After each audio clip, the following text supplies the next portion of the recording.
Bismillah, wassalatu wassalamu ala rasulillah. Me emrin e Allahut, të gjithë mëshirë mëshirë plotit. Filozofia e Ramazanit dhe reflektimi mbi veten.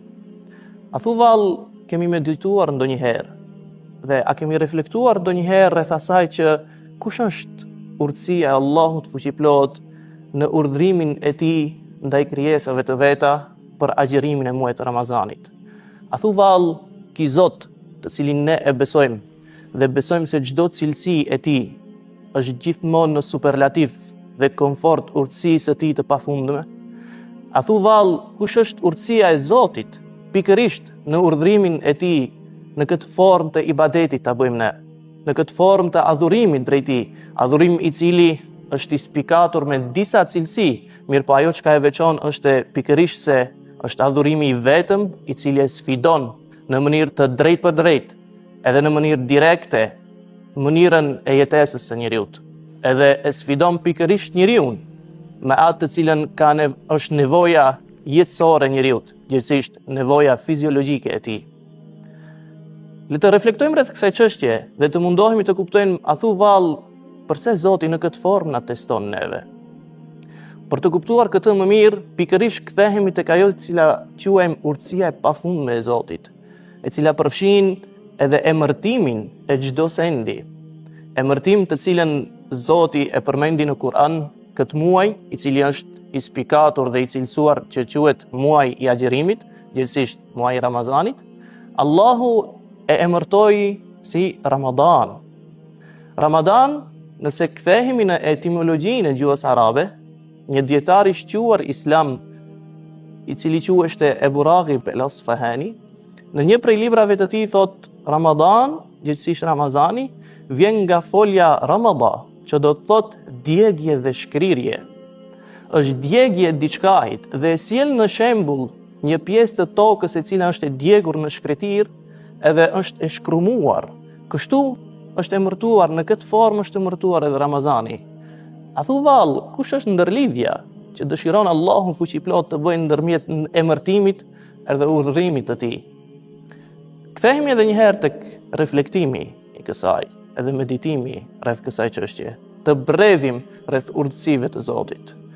Allahu fuqiplot në të gjithën sferën islame, në gjitha adhurimet të cilat na ka bërë obligim neve, është një rregull islam që të gjitha adhurimet e sfidojnë unin e njeriut. Mirë po, pikërisht Ramazani, gjithsesi agjërimi, është sfiduesi më i madh për shkak se e sfidon nevojën fiziologjike të njeriut. Pikërisht është Ramazani, agjërimi i Ramazanit është ai i cili e vën në kantar, e vën si njësi matse atë të cilën ne i thuajmë urdhrimin hynor kundrejt unit njerëzor. Pikërisht është agjërimi i Ramazanit ai i cili e teston besimtarin me atë të cilën më shumti i nevojitet besimtari, gjithsesi nevoja e tij për jetë. A thu vallë, Ramazani e teston nevojën e njeriut për jetë, për me i dhënë një jetë njeriut. Është pikërisht këtu qëllimi, edhe këtu është synimi.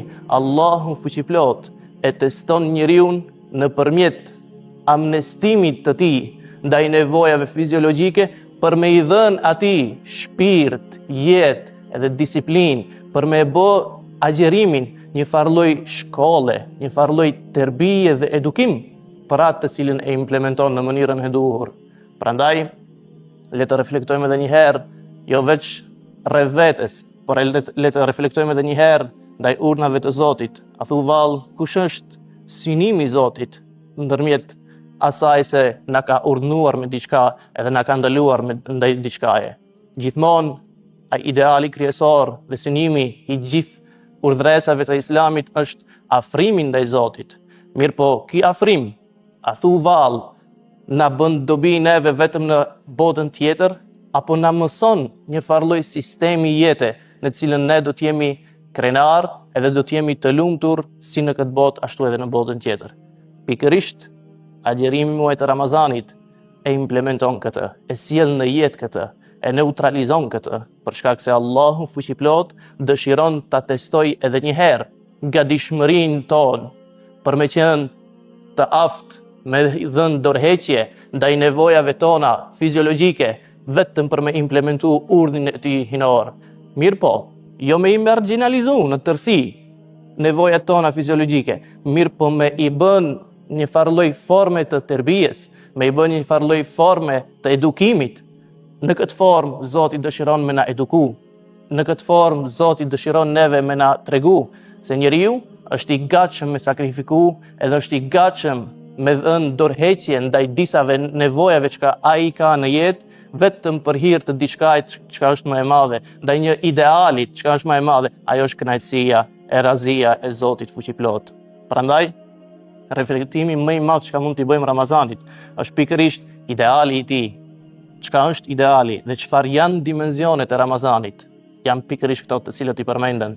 Vënia e Ramazanit dhe agjerimit të tij si njësi matëse në jetën tonë, për gatishmërinë tonë se a jemi të aftë për me sakrifiku diçka nga vetja, vetëm për hir të kënaqësisë së Zotit. Ky është synimi dhe ideali i parë dhe i fundit e Ramazanit. Prandaj, edhe një herë, Ramazani është reflektim ndaj vetes për me njoh veten.